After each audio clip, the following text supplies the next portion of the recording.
Hello, Tucktecers. I am going to show you that even if you're an elderly person like myself, that you can handle a Tucktec. I'm on the cusp of 70 and pretty fit, little arthritis in the hands, that even with those ailments, that you can still do the Tucktec. Now the other thing I want to say is, this is not a competition. You are not racing your husband, your boyfriend, your grandmother to put it together very fast. So I'm going to show you. Here has a bungee cord around it. I'm going to take that off. This will also fasten the seat in, so I'm going to put that to the side. This is called the burrito when it's wrapped up, by the way. Here's the skeg. That's a fin that keeps it going straight. And I always say you've got to tame the wild plastic, because this is made out of the same type of plastic they put down for hockey rinks, and you have to tame it. And it helps if you take the shoulder strap off, which I carried it down here with. I will also need this for my seating system. Okay. Believe it or not, here is your unfolded kayak. All right, now you want to start with the two ends.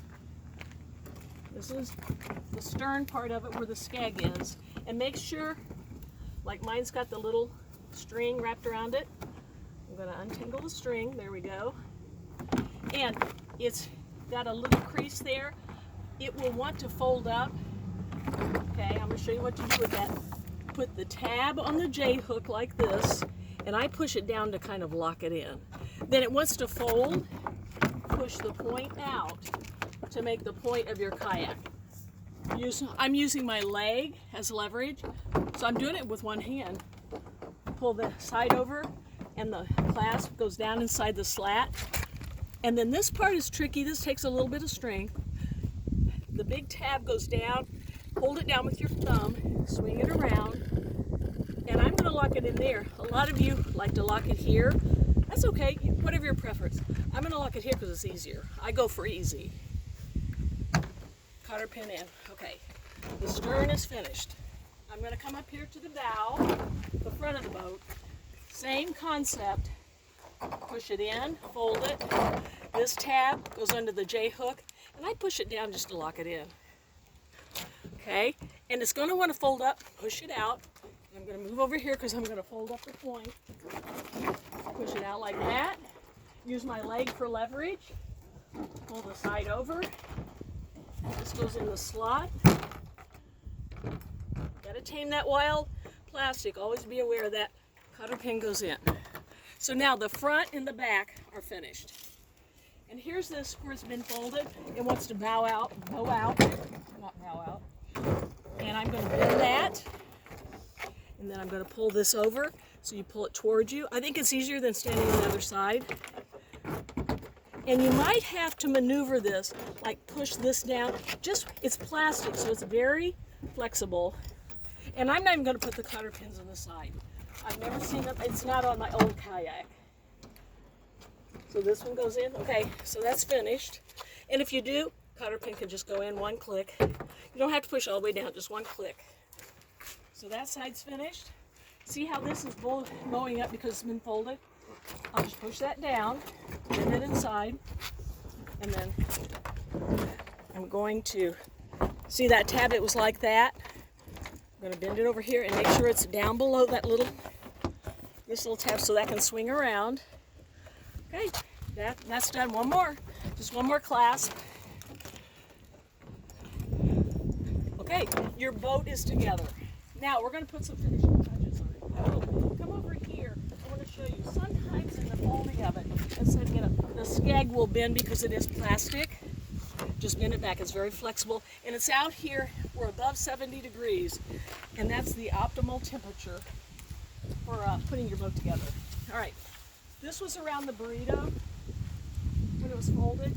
Now I'm going to use it as a harness for my seat. So it goes in these little slats here, fuzzy side down. Comes over here, and I pull it through to the buckle. There we go. I'm going to use these in just a moment. These were part of the carrying harness. Now, Here's the stock seat that came with the Kayak. And I didn't feel like it had enough back support. Some of you do. If you're young, you're lucky. I went to Dick's and got one that's a stadium seat that has a good back support. So I'm going to put this in, and it works perfect with this system. So, come over here. Remember I put the bungee cord that holds it together. This comes across the seat, goes through the buckle, cinch it up. The seat is in and ready to go. Now, to create one more little bit of security so the seat doesn't slide while you're paddling, I like this stadium seat because it has holes in the corner.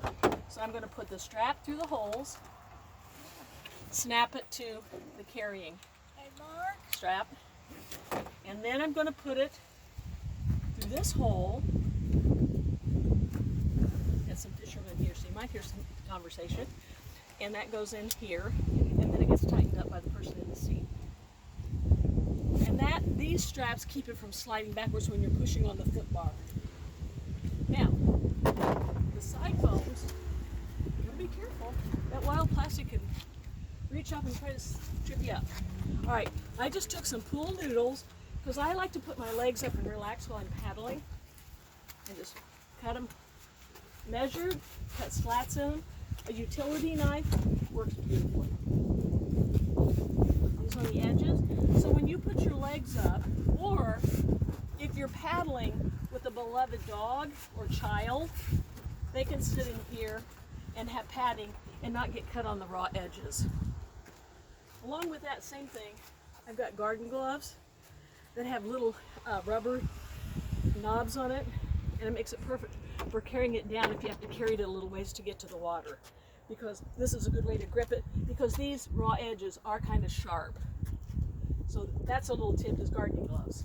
Now, these foam pads come with it, and they go on the side,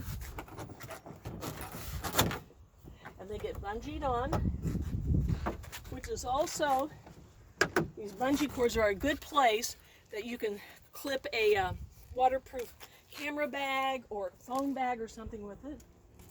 Oh, there's my other one. Not paying attention to what I'm doing here. But here's the whole point, guys. It doesn't matter how long it takes you. It really is kind of a meditative thing when you're not videotaping. It can be a moment just to kind of connect with your boat, to connect with the lake or body of water you're going to be on. And now it's ready to go. Now, a couple of things inside here, let me show you. It does come with a foothold, so you can now adjust that, pull it up to whatever's comfortable for you. And because sometimes when you're paddling, and then this slides down to hold it in place.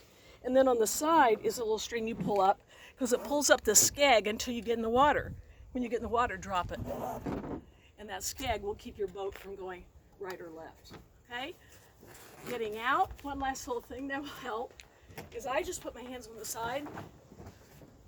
Get up, easy peasy. Now, it's easier if you're on flat surface than on, say, like a ramp or something. So be careful, watch out for slime like mud and algae and things like that. But here's the point. This is so much fun, and you're going to be so blessed to be on the water. Don't let your age or a little carpal tunnel, arthritis keep you from getting out on the water. Because if an old lady can do this, you can too.